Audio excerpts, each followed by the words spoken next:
ശ്രീനിവാസൻ വിട പറഞ്ഞിരിക്കുന്നു. ഒരു നടൻ എന്നതിനപ്പുറത്ത് ഒരു വിപ്ലവകാരിയായിരുന്നു ശ്രീനിവാസൻ എന്ന് പറയാൻ വേണ്ടി ഞാൻ ആഗ്രഹിക്കുന്നു. ശ്രീനിവാസന്റെ വിയോഗം തീർത്ത വിടവ് നികത്താൻ ഇനിയൊരു ശ്രീനിവാസൻ ജനിക്കാൻ പോകുന്നു എന്ന് ഞാൻ വിശ്വസിക്കുന്നില്ല. ഒരാൾ ജീവിതം കൊണ്ടും രക്തം കൊണ്ടും കഥ എഴുതിയ ഒരാൾ ലോഹിതദാസ്, അത് ബന്ധങ്ങളുടെ കഥ എഴുതി. ശ്രീനിവാസൻ സാമൂഹിക വിഷയങ്ങൾ ഇത്രയും മനോഹരമായി സർക്കാസ്റ്റിക്കായിട്ട് അവതരിപ്പിക്കുകയും സ്വയം ട്രോളുകയും ചെയ്യുന്ന ഒരാളായിരുന്നു. ഇപ്പോൾ സന്ദേശം സിനിമ എടുത്ത് നോക്കിക്കഴിഞ്ഞാൽ ആലോചിച്ച് നോക്കൂ, 30 വർഷം കഴിഞ്ഞു. ഇപ്പോഴും ആ സിനിമ ഇപ്പോഴും ഈ കാലഘട്ടത്തിൽ പോലും അത് കാലഘട്ടത്തിന് അനുസൃതമായിട്ടുള്ള കാര്യമായിട്ട് തന്നെ കാണാം. ഇന്ന് റിലവൻ്റ് ആണ് അതിനകത്ത് പറഞ്ഞ കാര്യങ്ങൾ. ഇന്നും സന്ദേശം സിനിമയിലെ കഥാപാത്രങ്ങൾ നമ്മുടെ ഇടയിൽ ജീവിച്ചിരിക്കുന്നുണ്ട് എന്നുള്ളതാണ്. രാജൻഭായ് നമസ്കാരം. നമസ്കാരം. രാജൻഭായ്, ശ്രീനിവാസൻ വിട പറഞ്ഞിരിക്കുന്നു. ഒരു നടൻ എന്നതിനപ്പുറത്ത് ഒരു വിപ്ലവകാരിയായിരുന്നു ശ്രീനിവാസൻ എന്ന് പറയാൻ വേണ്ടി ഞാൻ ആഗ്രഹിക്കുന്നു. ശ്രീനിവാസന്റെ വേർപാടിൽ എന്താണ് പറയാനുള്ളത്? അല്ല, ശ്രീനിവാസന്റെ വേർപാടിൽ ഈ ആലങ്കാരികമായിട്ട് എല്ലാവരും പറയുന്ന പോലെ അദ്ദേഹത്തിൻ്റെ വിയോഗം തീർത്ത വിടവ് നികത്താൻ ഇനി ഒരാൾക്കും കഴിയില്ല എന്ന് പറയാറുണ്ട്. ഞാൻ ഞെട്ടൽ പ്രകടിപ്പിക്കുന്നു പറയാറുണ്ട്. എനിക്ക് ഞെട്ടലൊന്നുമില്ല, കാരണം കുറേ നാളുകളായി അദ്ദേഹത്തിൻ്റെ ആരോഗ്യാവസ്ഥ കാണുമ്പോൾ കിടന്ന് നരയിക്കാതെ പോകുന്നത് നന്നായി എന്ന് തന്നെയാണ് ഞാൻ വിശ്വസിക്കുന്നത്. കാരണം നമുക്ക് ശ്രീനിവാസൻ അങ്ങനെ കാണാൻ താല്പര്യമില്ല. അങ്ങനെ കിടക്കേണ്ട ആളുമല്ല ശ്രീനിവാസൻ. അല്ലെങ്കിൽ ഭേദപ്പെട്ട് ജീവിതത്തിലേക്ക് തിരിച്ചു വരാൻ കഴിയുന്ന ഒരു രോഗാവസ്ഥയായിരിക്കണം. അതല്ല എന്നുള്ളത് നമുക്കെല്ലാവർക്കും ബോധ്യമുള്ള കാര്യമാണ്. അപ്പോൾ ആദ്യം ഞാൻ പറഞ്ഞ വാക്ക് ഇദ്ദേഹത്തിൻ്റെ കാര്യത്തിൽ ആപ്ലിക്കബിളാണ്.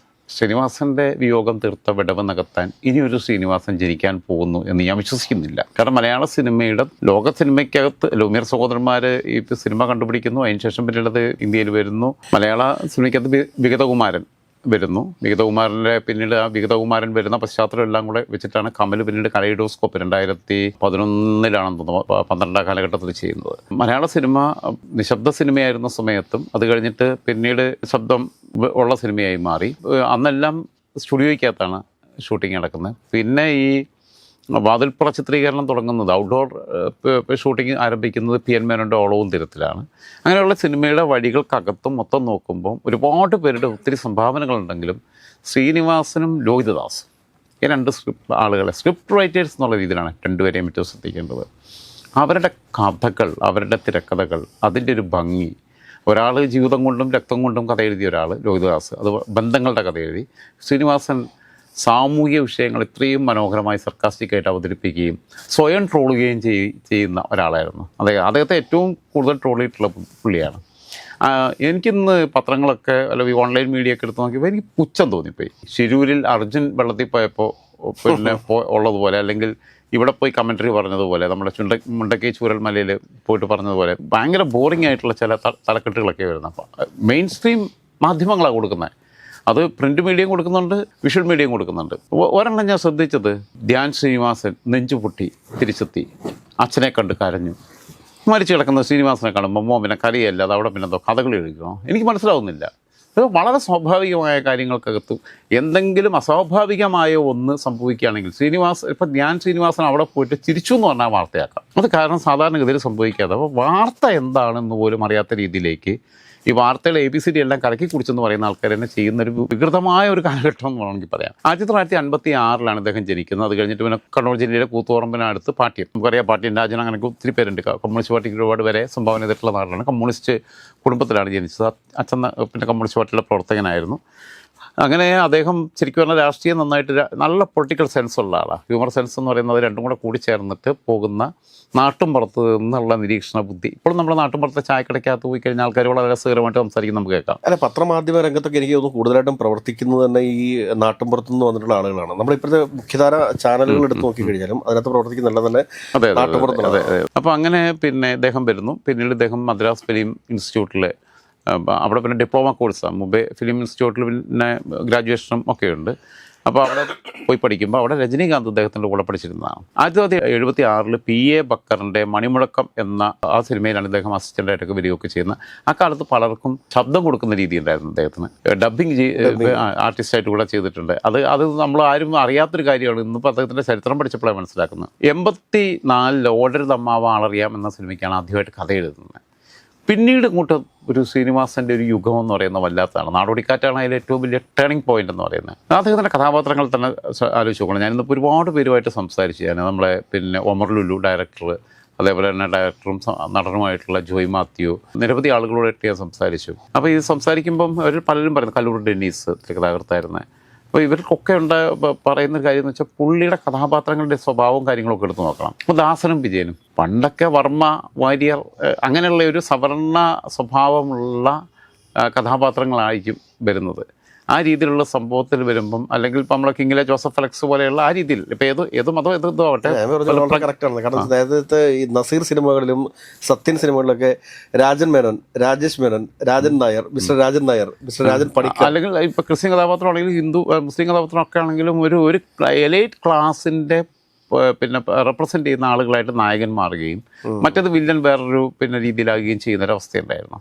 ആ സംഭവത്തെ മാറ്റി എഴുതി ദാസനും വിജയൻ എന്ന് പറഞ്ഞാൽ എന്താ, അത് നാട്ടുപുറത്തെ രണ്ട് ചെറുപ്പക്കാരുടെ രീതിയുള്ള ഒരു ദാസനും വിജയൻ എന്നുള്ളത് അങ്ങനെ സാധാരണക്കാരിടുന്നൊരു പേരാണ്. അങ്ങനെ എന്ത് രസമായിട്ടാണ് പോകുന്നത്. അത് കാലാതിവർത്തിയായിട്ടുള്ള സിനിമ എന്ന് പറയാം. നിലത്ത് നിന്ന് ചിന്തിച്ചിട്ട് സൂക്ഷ്മ നിരീക്ഷണം നടത്തി. കാരണം വലിയ ബുദ്ധിജീവി നാട്യങ്ങളിലേക്കൊന്നും അദ്ദേഹം പാടില്ല. അദ്ദേഹത്തിൻ്റെ ഒബ്സർവേഷൻ സ്കില്ലാണ്. അദ്ദേഹം ചുറ്റുപാടുകളെ ഒബ്സർവ് ചെയ്യുന്നു. ഇപ്പോൾ സന്ദേശം സിനിമ എടുത്ത് നോക്കിക്കഴിഞ്ഞാൽ ആലോചിച്ച് നോക്കൂ, 30 വർഷം കഴിഞ്ഞു ഇപ്പോഴും ആ സിനിമ ഇപ്പോഴും ഈ കാലഘട്ടത്തിൽ പോലും അത് കാലഘട്ടത്തിന് അനുസൃതമായിട്ടുള്ള കാര്യമായിട്ട് തന്നെ കാണാം. ഇന്നും റിലവൻ്റ് ആണ് അതിനകത്ത് പറഞ്ഞ കാര്യങ്ങൾ.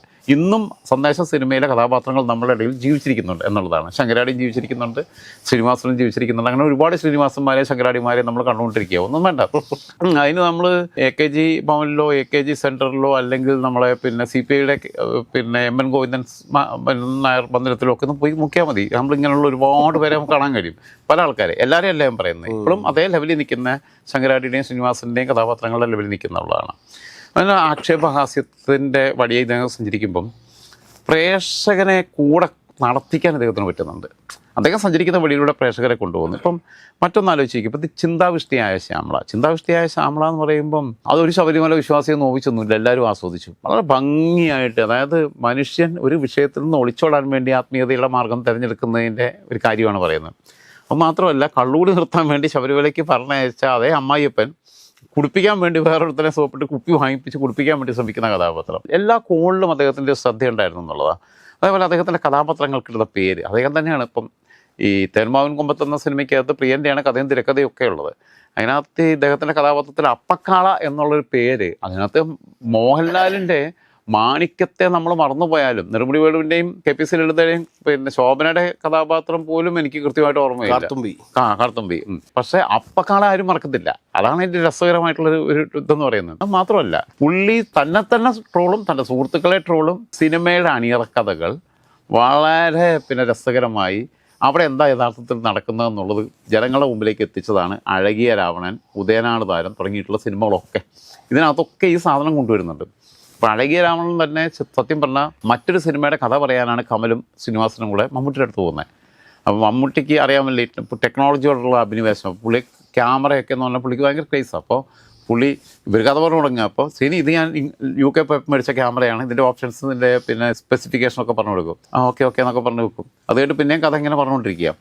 അപ്പോൾ പറയുമ്പോൾ അടുത്തൊരു ക്യാമറ എടുത്തുകൊണ്ട് അല്ലെങ്കിൽ ഒരു കൂളിംഗ് ഗ്ലാസ് എടുത്തുകൊണ്ട് കമൽ ഇതൊന്ന് വെച്ച് നോക്കുന്നൊക്കെ പറഞ്ഞിട്ട് ഇങ്ങനെ പറയും. കഥ പറച്ചിന് നടക്കുന്നില്ല. അവസാനം ശ്രീനിവാസൻ ഇത് കമലിനൊന്നും പറയത്തില്ല. കമലിന് അങ്ങനെ സൗമ്യനായിട്ടിരുന്നു. ശ്രീനിവാസൻ പറഞ്ഞ് ഞങ്ങൾ പോയിട്ട് വേറെ ദിവസം വരാം എന്ന് പറഞ്ഞിട്ട് പോയി. അപ്പോൾ കമലിങ്ങനെ രണ്ടുപേരും കൂടെ കാറിനകത്തിരിക്കുക. അപ്പോൾ തിരിച്ചു വരുമ്പോൾ കമൽ പറഞ്ഞു, വല്ലാത്തൊരു മനുഷ്യൻ തന്നെ എന്നാണ്, ഒരു കാര്യം പറയാൻ പോയിട്ട് അത് നടന്നില്ല, അപ്പോൾ നമ്മളെ സമയം കളഞ്ഞു, പുള്ളിയുടെ സമയം കളഞ്ഞു എന്ന് പറഞ്ഞു. അപ്പം ശ്രീനി പറഞ്ഞു, അല്ല കമലേ, നമുക്ക് പുള്ളിയെ കുറിച്ചൊരു സിനിമ എടുത്താലോ എന്ന് ചോദിച്ചു. അതാണ് അഴകിയ രാവണൻ. അത് കഴിഞ്ഞിട്ട് മമ്മൂട്ടി ചോദിച്ചത്രേ, പുള്ളിയോട് ചോദിച്ചത്രേ, ശ്രീനി എല്ലാവരും പറയുന്നുണ്ട് എന്നെ കുറിച്ചാണ് ആ സിനിമ എടുത്തതെന്നുള്ളത് സത്യമാണെന്ന് ചോദിച്ചത്. ഞാൻ അങ്ങനെ ചെയ്യുമോ മമ്മൂക്കാന്ന് ചോദിച്ചു. മമ്മൂട്ടി സമാധാനമായി. ട്രോളിനെ അകത്തുള്ളൂ. അതുകൊണ്ട് മറ്റേ ഉദയനാണ് താരത്തിനകത്ത് നോക്കി മറ്റേ ചപ്പാത്തിയുടെ അച്ചാറിൻ്റെ ഒക്കെ കഥ പറയുന്നുണ്ട്. മോഹൻലാലെന്ന് ആ മേഖലയിലോട്ട് തിരിഞ്ഞ സമയമാണ് അദ്ദേഹത്തിന്റെ പൊറോട്ട. ഇല്ല, അതുകൂടാണ്ട് തന്നെ അതിനകത്ത് അവതരിപ്പിച്ചിരിക്കുന്ന ഒരു കഥാപാത്രം ഉണ്ടല്ലോ, മറ്റേ ഈ ശ്രീനിവാസൻ പറയുന്നൊരു ഡയലോഗുണ്ട്, എന്റെ മുഖം എന്റെ എന്റെ തല എന്റെ വലിയ തല. ഇത് ആരും ഉദ്ദേശിച്ച് പറഞ്ഞറിയോ? മമ്മൂക്ക ഉദ്ദേശിച്ച് പറഞ്ഞ എന്റെ വലിയ തല. അപ്പൊ ഇതൊക്കെ എന്ന് പറഞ്ഞു കഴിഞ്ഞാൽ എന്തൊരു രസകരം. ആർക്കും അത് ആരാണോ ട്രോളിന് ഇരയാവുന്നത് അവര് പോലും ഇരുന്ന് ചിരിക്കുകയും ആസ്വദിക്കുകയും ആത്മപരിശോധന നടത്തുകയും ചെയ്യും. എന്നെ ആൾക്കാർ ഇങ്ങനെ തന്നെ ആയിരിക്കുമല്ലോ കാണുന്നതെന്നുള്ള തോന്നൽ വരികയും ചെയ്യും. ഇതൊക്കെ എന്താണെന്ന് വെച്ച് കഴിഞ്ഞാൽ വല്ലാത്ത സംഭവം തന്നെയാണ്. അപ്പം മറ്റൊന്ന് ആലോചിക്കേണ്ടത്, ഒരു അച്ഛൻ എന്നൊരു പിതാവ് എന്നുള്ള രീതിയിൽ വളരെ പാരൻറ്റിങ്ങിന് വളരെ ശ്രദ്ധിച്ച 2 നല്ല മക്കളെ മലയാള സിനിമയ്ക്കും സംഭാവന ചെയ്തു, ഫ്രീഡം കൊടുത്തിരുന്നു. ഫ്രീഡം കൊടുത്തു. പാരൻറ്റിംഗ് എന്ന് പറഞ്ഞാൽ വളരെ ഡെമോക്രസി ഉണ്ടായിരുന്നു, ജനാധിപത്യം ഉണ്ടായിരുന്നു. അതിൽ ധ്യാൻ കുറച്ച് വഴിതെറ്റിപ്പോകുന്നൊരു ഘട്ടം വന്നപ്പോൾ ധ്യാൻ റിബൽ ടൈപ്പിലായിരുന്നു. ധ്യാൻ പിന്നെ അഡിക്ഷനിലേക്ക് പോയിട്ടുണ്ട്. അങ്ങനെ പോയിരുന്നു എന്നുള്ള ധ്യാൻ തന്നെ തുറന്നു പറഞ്ഞിട്ടുണ്ട്. അപ്പോൾ അങ്ങനെയുള്ള രീതിയിലുള്ള 2 മക്കളെ, പിന്നെ വിനീത് പിന്നെ കുറച്ചുകൂടെ സൈലൻ്റ്. അത് മാത്രമല്ല ഇവരെ കൊച്ചിലെ ഉള്ളൊരു ഇൻ്റർവ്യൂ കാണുന്നുണ്ടല്ലോ. ഒരാൾക്ക് പിന്നെ മീരാ ജാസ്മിനോട് ഇഷ്ടം, മറ്റേ ആൾക്ക് നവ്യ നായരോട് ഇഷ്ടം എന്നൊക്കെ പറഞ്ഞിട്ട്. അപ്പോൾ ആ ഒരു ഡെമോക്രസി അവിടെ ഉണ്ടായിരുന്നു എന്നുള്ളത്. പിന്നെ അദ്ദേഹം പറഞ്ഞിട്ടുള്ള കല്യാണത്തെക്കുറിച്ച് പറഞ്ഞിട്ടുള്ള ഏറ്റവും മനോഹരമായിട്ടുള്ള പ്രസംഗം അദ്ദേഹം നടത്തിയ ഒരു വേദിയിൽ സംസാരിച്ചപ്പോഴാണ്, കല്യാണമാണ്, കല്യാണത്തിൽ ആരെയും വിളിക്കുന്നില്ല എന്നൊക്കെ പറഞ്ഞിട്ട് അങ്ങനെ നിൽക്കുമ്പോൾ മമ്മൂട്ടിയും ഇന്നസെൻറ്റും ഒക്കെയാണ് സാമ്പത്തികമായിട്ട് സഹായിച്ച് വിടുന്നത്. കല്യാണം കഴിക്കാൻ പൈസ ഇല്ല, ഒന്നിനുമില്ല, താലി വാങ്ങാൻ പൈസ ഇല്ല, ഒന്നിനും പൈസ ഇല്ല, പോവുക കല്യാണം കഴിക്കാൻ പോവുക. ആരെയും വിളിക്കുന്നുമില്ല. എന്താ ഞങ്ങളെ വിളിക്കുന്നില്ല എന്ന് വെച്ചാൽ ആരെയും വിളിക്കുന്നില്ല. സദ്യ ഒന്നും ഒരു വലുതായിട്ട് ഒരുക്കാനുള്ള സംഭവമൊന്നുമില്ല ഈ സിനിമാക്കാരൊക്കെ ചെന്ന് കഴിഞ്ഞാൽ. അതോ നാട്ടിൻപുറമാണ്, ഇവരൊക്കെ ചെല്ലുന്നു എന്ന് പറഞ്ഞാൽ ആളും കൂടും. അപ്പം പിന്നെ ആ സമയത്ത് ഭയങ്കര ഭംഗിയായിട്ട് അവതരിപ്പിച്ചിട്ടുണ്ട്. അദ്ദേഹം പറഞ്ഞ ഹിന്ദു പെൺകുട്ടിയെ കല്യാണം കഴിക്കാൻ ഹിന്ദുവായ ഞാൻ പോയപ്പം പിന്നെ മുസ്ലിമായ മമ്മൂട്ടിയും ക്രിസ്ത്യാനിയായ ഇന്നസെൻറ്റും ഇന്ന രീതിയിൽ ഇടപെട്ടു എന്നുള്ളത്. ശ്രീനിവാസൻ ആ കാര്യം കൊണ്ടുവന്ന് ഒരു വേദിയിലകത്ത് അവതരിപ്പിക്കുമ്പോൾ പിന്നെ എന്ത് മതം എന്നുള്ളതാണ് ചോദിക്കുന്നത്. അങ്ങനെയുള്ള ഘട്ടത്തിൽ ഹിന്ദുവിനെ സഹായിക്കാൻ ഹിന്ദു ആവില്ല ഉണ്ടാവുന്നതെന്നും, ക്രിസ്ത്യാനിയെ സഹായിക്കാൻ ക്രിസ്ത്യാനി കാണില്ല എന്നും, ചിലപ്പോൾ മുസ്ലിമിനെ സഹായിക്കാൻ ചിലപ്പോൾ മുസ്ലിം ആയിരിക്കില്ല ആവശ്യത്തിന് വരുന്നതെന്നും, റോട്ടിലെ ബ്ലഡ് ചോര ഒളിപ്പിച്ച് ആക്സിഡന്റ് പറ്റി കിടക്കുന്നവനെ കോരി എടുത്തു പോകുന്നവൻ ജാതി മതവും ചോദിക്കുന്നില്ല. അവൻ്റെ ബോധമില്ലാതെ കിടക്കുന്നതാണെങ്കിൽ അവൻ്റെ അവിടെ ചെല്ലുമ്പോൾ പോലീസ് എത്തുമ്പോഴായിരിക്കും ചിലപ്പോൾ ഇവൻ്റെ പേഴ്സ് കൊടുത്തിട്ട് ID കാർഡ് വല്ലതും ഉണ്ടോ എന്നൊക്കെ ചെക്ക് ചെയ്യുന്നത്. അല്ലാതെ എടുത്തു കൊണ്ടുപോവുകയാണ്. ബ്ലഡ് കൊടുക്കുന്നവർ നമ്മൾ കൊടുക്കുന്ന ബ്ലഡ് ആർക്കാണെന്ന് അറിഞ്ഞിട്ടല്ല കൊടുക്കുന്നത്. അപ്പോൾ ഈ ഒരു കാലഘട്ടത്തിനകത്ത് ആ ഒരു മതേതരത്വത്തിൻ്റെ ഒരു സന്ദേശം പോലും അദ്ദേഹം ചെറിയൊരു ഉദാഹരണത്തിലൂടെ പറഞ്ഞു തന്നു. അതേപോലെ തന്നെ കൃഷി, ജൈവകൃഷിയുമായിട്ടുള്ള അദ്ദേഹത്തിൻ്റെ ബന്ധം, അദ്ദേഹം ജൈവകൃഷിയെ പ്രോത്സാഹിപ്പിക്കുന്നു. ജൈവകൃഷിയുമായിട്ട് ബന്ധപ്പെട്ട് അദ്ദേഹം മമ്മൂട്ടി ജൈവകൃഷിയിലേക്ക് തിരിയുന്നു. പിന്നെ ഇങ്ങനെയുള്ള കാര്യങ്ങളിലേക്കൊക്കെ വരുന്നു. നാട്ടിലെ സാധാരണ കർഷകരെ കൂട്ടിയിട്ട് ചെയ്യുന്നു. അങ്ങനെയൊക്കെ ചെയ്തു എന്ന് പറഞ്ഞാൽ അതൊരു പുതിയ സന്ദേശമാണ്. മണ്ണിലിറങ്ങാൻ മടി കാണിക്കുന്ന ഈ വൈറ്റ് കോളർ സംസ്കാരത്തിലേക്ക് പോകുന്ന യുവതലമുറയുടെ മുമ്പിൽ മാതൃകയായിട്ട് നിൽക്കുക. മഹാനടന്മാരാണ് ഇറങ്ങുന്നത്. ഞാറ് പിന്നെ നടാനും വിതയ്ക്കാനും കൊയ്യാനും പിന്നെ കളപറിക്കാനും ഒക്കെ ഇറങ്ങി കൂടെ കൂടുമ്പം അത് പിന്നെ ഈ മണ്ണിനോട് ചേർന്ന് ഇതാണ് നമ്മളെ ജീവിതത്തെ നശിപ്പിക്കുന്നത്, നമ്മൾ ഇതിലേക്ക് ഇറങ്ങാത്തതാണ് എന്ന് പറഞ്ഞു തരുമ്പോൾ ഉണ്ടാകുന്ന ജൈവകൃഷിയെ പ്രോത്സാഹിപ്പിക്കേണ്ടതിന് സത്യം പറഞ്ഞു കഴിഞ്ഞാൽ ജൈവകൃഷിയുടെ ബ്രാൻഡ് അംബാസഡർ ആക്കാൻ പറ്റുന്ന ആളായിരുന്നു അദ്ദേഹത്തെ. ശരിക്കും നമ്മളെ പോയ കാലത്തിൻ്റെ വസന്തം തിരികെ പിടിക്കാൻ പറ്റുന്ന ആളായിരുന്നു. അതേപോലെ തന്നെ ഈ ഇദ്ദേഹത്തിൻ്റെ അച്ഛൻ സഖാവാണെന്ന് പറഞ്ഞു ആ ഒരു നോട്ടത്തിൽ നിന്നാണ് ഇദ്ദേഹം ഒന്ന് ട്രേഡ് യൂണിയൻ കൾച്ചറുകളെ, ഈ നോക്കുകൂലിക്കാരെ എല്ലാം പൊളിച്ചെടുക്കുന്നൊരു സാധനമാണ്. പിന്നെ നമ്മുടെ ബ്യൂറോക്രസിയിലെ ചില കുഴപ്പങ്ങളെക്കുറിച്ച് വളരെ കൃത്യമായിട്ട് തെളിയിക്കുന്ന സംഭവമാണ് വരവേൽപ്പ്. മിഥുനും സിനിമയും ഭയങ്കരമായിരുന്നു. മറ്റേ മോഹൻലാൽ അതിനകത്തൊരു ബിസ്ക്കറ്റ് ഫാക്ടറി ആരംഭിക്കാൻ പോകുന്നതും ഇലക്ട്രിസിറ്റി ഓഫീസർ വരുന്നതും അതൊക്കെ ഇപ്പോഴും നടന്നുകൊണ്ടിരിക്കുക നമ്മുടെ നാട്ടിൽ. തീർച്ചയായിട്ടും അതിന്റെ ആന്തൂർ സാജന്റെ ഒക്കെ ആത്മഹത്യ എടുത്ത് നമ്മൾ നോക്കുമ്പോൾ ഇതൊക്കെ തന്നെയായിട്ടായി സാങ്കേതികതകൾ പറഞ്ഞു ആൾക്കാരെ കൊടുക്കുന്ന രീതിയിൽ ആൾക്കാരെ എങ്ങനെ സഹായിക്കാം എന്നുള്ളതാണ് വേണ്ടെന്നുള്ളത് പിണറായി വിജയൻ തന്നെ പറഞ്ഞിട്ടുണ്ട്. നിങ്ങളുടെ മുമ്പിൽ വരുന്ന ഓരോ ഫയലിലും ഒരു മനുഷ്യരുടെ ജീവിതമാണെന്നുള്ളതെന്ന് പിണറായി വിജയൻ 2016 ആദ്യ മുഖ്യമന്ത്രിയായപ്പോൾ സത്യപ്രതിജ്ഞ ചെയ്തതിന് ശേഷമുള്ള അദ്ദേഹത്തിൻ്റെ പ്രസംഗത്തിൽ പറഞ്ഞിട്ടുള്ളത്. അഥവാ ബ്യൂറോക്രസിയുടെ വിഷയങ്ങൾ, അപ്പോൾ രാഷ്ട്രീയ പാർട്ടികളുടെ ചില വിവരക്കേടുകൾ, ഇതെല്ലാം തുറന്നു കാണിക്കുക എന്നുള്ളതാണ്. അതേപോലെ തന്നെ പോളണ്ടിനെ കുറിച്ച് മിണ്ടരുത്.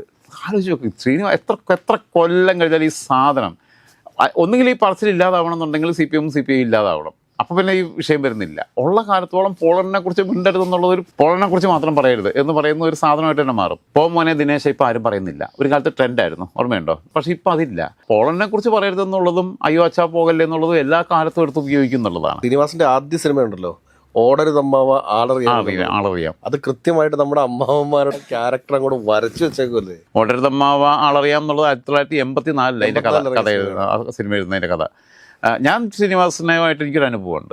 അത് വളരെ രസകരമായിട്ട് 1998 ഞങ്ങൾ കോളേജിൽ, ഞാനന്ന് കോളേജ് യൂണിയൻ ചെയർമാനാണ്. അപ്പം പിന്നെ മഞ്ചേരി NS കോളേജിലേക്ക് ഗസ്റ്റിനെ കിട്ടാൻ പോവുക. അപ്പം ഞങ്ങൾ ഒറ്റപ്പാലത്ത് ഷൊർണൂർ ഗസ്റ്റ് ഹൗസിൽ ആദ്യം ഉണ്ടെന്ന് പറഞ്ഞാൽ അവിടെ ചെന്നു. അവിടെ ചെന്നിട്ട് നടന്നില്ല. അവിടെ നേരെ ഒറ്റപ്പാലം പിടിച്ചു. ഒറ്റപ്പാലം ഗസ്റ്റ് ഹൗസിൽ അന്ന് ശ്രീനിവാസനുണ്ട്, ജഗദീഷുണ്ട്, ഒക്കെയുണ്ട്. അപ്പോൾ ജഗദീഷ് മഞ്ചേരി NS കോളേജിൽ അധ്യാപകനായിരുന്നു കൊമേഴ്സിൻ്റെ. അപ്പോൾ ഇവർ വൈകിട്ട് സ്മോൾ അടിക്കുന്ന ഒരു സ്മോളും കൂടെ അടിക്കുകയാണ് അതിനുള്ള സംവിധാനത്തിലിരിക്കുന്നത്. അപ്പോൾ ഞങ്ങളിങ്ങനെ ഞങ്ങളും 2-3 പേരുണ്ട്. ഞാനുണ്ട്, എൻ്റെ കൂടെ UEC ബിനു ഉണ്ട്. അപ്പം പിന്നെ നമ്മളെ ആളെടുത്ത് ഒറ്റയ്ക്ക് വിളിച്ചിട്ട് വേണ്ട പിടിക്കാൻ. ഞങ്ങൾ നേരെ ജഗദീഷിനടുത്ത്, കാരണം ഞങ്ങളെ കോളേജിലുള്ള പുള്ളി അവിടെ പിന്നെ കൊമേഴ്സ് അധ്യാപകനാകുമ്പോൾ ഡിപ്പാർട്ട്മെൻറ്റ് ഹെഡായിരുന്ന ആൾ പറഞ്ഞു എന്ന് പറഞ്ഞിട്ടാണ് പോകുന്നത്. അപ്പം അന്ന് മൊബൈൽ ഫോൺ ആയിട്ടില്ല. അപ്പോൾ ഇങ്ങനെ ശിവരാം സാർ വേണ്ട വരുന്നത് എന്ന് പറഞ്ഞാൽ ഓക്കെ എനിക്കൊന്നും ഒഴിവില്ല എന്ന് പറഞ്ഞു. അല്ല എല്ലാവരും പിള്ളേരെല്ലാം അല്ലല്ല ജഗദീഷ്. അപ്പോൾ അപ്പുറത്തും ഇപ്പുറത്തും ഇരിക്കാൻ ഇവന്മാർ കയറി ഓപ്പറേറ്റ് ചെയ്തതാണ്. ശരിക്കും പറഞ്ഞാൽ ഇത് തന്ത്രപൂർവ്വം വേണം ചെയ്യാൻ. നമ്മൾ ശ്രമ കാണിച്ച് ഇവർ റൂമിലോട്ടൊക്കെ പിരിഞ്ഞതിന് ശേഷം അവിടെ കാത്തു നിന്നാലും കുഴപ്പമില്ലായിരുന്നു. അല്ല, ജഗദീഷിൻ്റെ അടുത്ത് പറഞ്ഞല്ല, സാറ് വേണമെന്നാണ് എല്ലാവരും കോളേജിലെ പിള്ളേരുടെ ഇടയിൽ അഭിപ്രായ സർവേ നടത്തിയപ്പോൾ ജഗദീഷ് സാറ് വേണമെന്നാണ് പറഞ്ഞത്. അപ്പോൾ ജഗദീഷ് ചേട്ടൻ വരണമെന്ന് പറഞ്ഞു. അപ്പോൾ പുള്ളി പറഞ്ഞ ഒഴിവില്ല എന്ന് പറഞ്ഞു. തൊട്ടിപ്പുറത്തെ ടേബിളിലിരിക്കുന്ന ശ്രീനിവാസനടുത്ത് പോയിട്ട് സെയിം ഡയലോഗ് അടിച്ചു. എല്ലാവരും പറയുന്നത് ഇത് തന്നെയാണ്. അത് മറ്റത് കേട്ടോണ്ടിരിക്കുക ഇങ്ങനെ പിന്നെ ശ്രീനിയേട്ടൻ വേണമെന്ന് എല്ലാവരും പറയുന്നതെന്നാണ്. നിങ്ങളുടെ കോളേജിലെ കുട്ടികൾക്ക് മമ്മൂട്ടിയെ ഇഷ്ടമല്ലേ എന്ന് ചോദിച്ചു. മോഹൻലാലിനെ മമ്മൂട്ടിയെ ഇഷ്ടമല്ലേ എന്ന് ചോദിച്ചു. കാരണം ഇവരെ വേണമെന്നാണ് കോളേജിലെ പിള്ളേരുടെ അഭിപ്രായ സർവേയിൽ പറഞ്ഞതെന്ന് പറഞ്ഞിട്ടാണല്ലോ പോകുന്നത്. ഈ പുള്ളി അങ്ങനെ എത്ര എണ്ണത്തിനെ കണ്ടതാ. അതുകൊണ്ട് ഞങ്ങൾക്ക് ആരെയും കിട്ടാതെ ഞങ്ങൾ തിരിച്ചു പോകുന്നു. പിന്നെ വേറെ ഞങ്ങളന്ന് പിന്നെ ഗിരീഷ് ശരിയാക്കി. മറ്റൊന്ന് സിബി ശ്രദ്ധിക്കേണ്ടത്, ഇപ്പം ക്യൂബ മുകുന്ദൻ എന്ന് പറയുന്ന കഥാപാത്രം, അതിനകത്തെ അനിൽ പനച്ചൂരാൻ്റെ ആ വരികൾ നമ്മളിപ്പോഴും ഓർക്കുന്നതാണല്ലോ. തിരികെ ഞാൻ വരുമെന്ന പാട്ട്. അതിനകത്തെ ബാത്റൂമിൽ കയറിയിട്ട് ഇംഗ്ലാവ് വിളിക്കുന്നത് ഒരു ടിപ്പിക്കൽ പാർട്ടി പ്രവർത്തകൻ്റെ മാനസികാവസ്ഥ. അത് ഇപ്പോൾ തദ്ദേശ സ്വയംഭരണ തെരഞ്ഞെടുപ്പ് ഫലം വന്നതിന് ശേഷം പലരും ബാത്റൂമിൽ കയറി പിന്നെ ഇംഗ്ലാവ് വിളിച്ച് കരഞ്ഞവരുണ്ടാവും. ഈ ചിരിയും ചിന്തയും ഒരുമിച്ച് സമന്വയിപ്പിച്ച് കൊണ്ടുവരുന്ന ഒരു വല്ലാത്ത തലത്തിലേക്ക് കൊണ്ടുപോകാൻ കഴിയുമെന്ന് പറഞ്ഞാൽ നിലവാരം കുറഞ്ഞ, അതായത് ചിരി എന്ന് പറഞ്ഞാൽ ആഴം കുറഞ്ഞ ചിരി ഉണ്ടായിട്ട് കാര്യമില്ല. ഇപ്പം ചിലതിനകത്തൊക്കെ ഉണ്ട് ഈ വളിപ്പ് പറഞ്ഞിട്ടുള്ള ചിരിപ്പിക്കുന്നത്. ഇപ്പം മീശവാദം സിനിമയ്ക്കകത്ത് ഏതെങ്കിലും ചിരി നമ്മൾ അത്ര ആസ്വദിച്ചിരിക്കുന്ന ഇപ്പോഴും നമ്മൾ ഓർത്തോർത്തിരിക്കത്തൊന്നുമില്ല. അതൊക്കെ ഒരു വളിപ്പ് ലെവലിലാണ്. എന്നാലും ഭൂരിപക്ഷവും വളിപ്പുകളാണ് ഈ കോമഡികൾ പലതും. ചളിയാണ് അടിക്കുക എന്ന് പറയും. ഇതങ്ങനല്ല, ഇത് ചിന്തിപ്പിക്കുന്ന ചിരിയാണ്. ഇത് കാലാതീതമായിട്ടുള്ള തമാശകളാണ് വരുന്നത്. ഏത് കാലഘട്ടത്തിനും അത് ആപ്ലിക്കബിൾ ആണെന്നുള്ളതാണ്. അതേപോലെ തന്നെ നമ്മുടെ സൗന്ദര്യ സങ്കല്പങ്ങളെ മുഴുവൻ മാറ്റിമറിച്ച് കളഞ്ഞു എന്നുള്ളതാണ്. തീർച്ചയായിട്ടും. പാവൻ രാജകുമാരൻ എന്ന് പറയുന്ന സിനിമയിൽ കൂടെയാണ് അദ്ദേഹം നായകനായിട്ട് വരിക. പിന്നീട് എത്ര സിനിമകളിൽ ഇദ്ദേഹത്തിന്, അതായത് ഹാസ്യം അതിൻ്റെ അങ്ങേത്തലയ്ക്കൽ സീരിയസ് ആയിട്ടുള്ള കാര്യങ്ങൾ ചെയ്യാം. വില്ലൻ കഥാപാത്രം ചെയ്തിട്ടുണ്ട് സിനിമയ്ക്കകത്ത്. അതിപ്പോൾ എനിക്ക് കൃത്യമായിട്ട് ഓർക്കുന്നില്ല. ആംബുലൻസിലൊക്കെ പോയിട്ട് ഇങ്ങനെ കൊല്ലുന്നത്. അപ്പം അങ്ങനെയുള്ള റോളിൽ പോയിട്ടുണ്ട്. നല്ല ചിന്തകനാണ്, നല്ല എഴുത്തുകാരനാണ് എന്നുള്ളത് നമുക്ക് പിന്നെ പറയേണ്ട ആവശ്യമില്ല. പ്രഭാഷകനാണ്, വിഷയങ്ങൾ കൈകാര്യം, നല്ല കൃഷിക്കാരനാണ്, നല്ലൊരു പിതാവാണ്, നല്ലൊരു മനുഷ്യനാണ്, നല്ലൊരു കലാസ്നേഹിയാണ്. പുള്ളി തന്നെ പുള്ളിയുടെ നടത്തെയും പുള്ളിയുടെ സൗന്ദര്യത്തെയൊക്കെ ട്രോളാറുണ്ട്. പുള്ളി തന്നെ വേദികളിൽ തന്നെ സംസാരിക്കാറുണ്ട്. ഞങ്ങൾ എം സ്വരാജ് യൂണിവേഴ്സിറ്റി യൂണിയൻ്റെ ചെയർമാനായിട്ടിരിക്കുമ്പോൾ ഞങ്ങൾ അവിടെ കൊണ്ടുവന്നു, സർവകലാശാല യൂണിയൻ്റെ കലോത്സവത്തിന് കൊണ്ടുവന്നു. അന്ന് ഫുള്ളായിട്ട് പുള്ളി ഇത് തന്നെയാണ്, സെൽഫ് ട്രോളിംഗ് ആണ്. അതിങ്ങനെ പറഞ്ഞു കഴിഞ്ഞാൽ പക്ഷേ ഓഡിയൻസ് ഇളക്കി ചിരിച്ചു പോകും. അതിനുള്ള അപൂർവമായിട്ടുള്ള സ്കില്ലുള്ള ആളായിരുന്നു. അതേപോലെ തന്നെ പഴയകാല സിനിമയ്ക്കകത്ത് ഇപ്പം നടൻ സത്യൻ, പുള്ളിയുടെ നിറം കറുത്തിട്ടാണ്. പക്ഷേ അന്ന് ബ്ലാക്ക് ആൻഡ് വൈറ്റ് സിനിമയുടെ കാലത്ത് നിറം പ്രശ്നമല്ല. അത് പിന്നെ എല്ലാം ഒരേപോലെ തന്നെ ഇരിക്കും. എല്ലാം നമ്മൾ മൈമിന് അവതരിപ്പിക്കുന്ന പോലെ തന്നെ. പക്ഷേ അതേ ഐഡൻറ്റിറ്റി വെച്ചുകൊണ്ട് നായകനായിട്ട് ആദ്യം വരുന്ന ഒരാൾ ശ്രീനിവാസനാണ് മലയാള സിനിമയ്ക്കകത്ത്. അങ്ങനെ വരുന്നത് അതേ രീതിയിലുള്ള അതേ ലുക്കിലുള്ള ഒരു കഥാപാത്രമായിട്ട് വരും. ഇപ്പം അങ്ങനത്തെ വിഷയമില്ലല്ലേ, ഇപ്പം മാറിപ്പോയല്ലേ ഒരുപാട് ആളുകൾ. അത് മാത്രമല്ല, ഇപ്പം ഈ പണ്ടെന്ന് പറഞ്ഞാൽ വില്ലനെ വെറുക്കുകയും ചീത്ത വിളിക്കുകയും ശപിക്കുകയും രാഗുകയും ഒക്കെ ചെയ്യുന്ന ആൾക്കാരുണ്ടായിരുന്നു, സ്ത്രീകളൊക്കെ. അപ്പൊ ഇപ്പൊ അതിന് മാറി സിനിമയെക്കുറിച്ചുള്ള ബോധം വന്നു. മറ്റേത് ഇപ്പൊ ടി.ജി. രവിയോടും ബാലങ്കനാരോടും ഒക്കെ ആരാധന തോന്നുന്ന ആളുകളുള്ള സമയമാണ്. അല്ല, അത് ഞാൻ പറഞ്ഞു തന്നത്, ഇത് സിനിമയാണെന്നുള്ള റിയാലിറ്റിക്ക് അവർ അന്നത്തെ കാലത്ത് പോകുന്നില്ല. കാരണം അന്നത്തെ കാലത്തെന്ന് പറഞ്ഞാൽ സിവി ഈ ആഴ്ചപ്പതിപ്പുള്ള കാലത്ത് ഒരു പ്രത്യേക പോയിന്റ് കൊണ്ടു നിർത്തിയിട്ട് തുടരും എന്ന് പറഞ്ഞ് എഴുതും. അടുത്ത ആഴ്ചത്തേക്ക് ഇത് കിട്ടാൻ കാത്തിരിക്കുക. കാരണം അവർക്ക് എന്ത് സംഭവിച്ചു അല്ലെങ്കിൽ അവൻ എന്ത് സംഭവിച്ചു എന്നുള്ളതാണ് അറിയേണ്ടത്. ഇത് കഥയാണെന്നുള്ളൊരു ബോധത്തിൽ നിന്ന് മാറിപ്പോകുന്നൊരു കാലഘട്ടം ഉണ്ടായിരുന്നു. ഞാൻ പറഞ്ഞു വന്നത്, ശ്രീനിവാസൻ വന്ന സമയത്ത് തന്നെ പലരും പുള്ളിയെ നിരുത്സാഹപ്പെടുത്തുന്ന രീതിയിലുള്ള സംഭവങ്ങളൊക്കെ ഉണ്ടായിരുന്നു. പക്ഷേ അതിനെല്ലാം അതിജീവിച്ച് വന്നു. ശ്രീനിവാസൻ എല്ലാ അർത്ഥത്തിലും ഒരു മാതൃകയാണ്. ശ്രീനിവാസൻ മരണപ്പെട്ടാലും ശ്രീനിവാസൻ്റെ സ്ക്രിപ്റ്റ്, പ്രത്യേകിച്ചും ശ്രീനിവാസൻ്റെ സ്ക്രിപ്റ്റിനകത്തുള്ള ചില ഡയലോഗുകൾ, ചില കഥാപാത്രങ്ങൾ അത് കാലാതീതമായിരിക്കും. സ്വന്തം കയ്യൊപ്പ് പിന്നെ കേരളക്കരയിൽ പതിപ്പിച്ചിട്ടാണ് ശ്രീനിവാസൻ വളരെ മനോഹരമായി വിടവാങ്ങിയിരിക്കുന്നതെന്ന് പറഞ്ഞ് അവസാനിപ്പിക്കാമെന്ന് എനിക്ക് തോന്നുന്നു.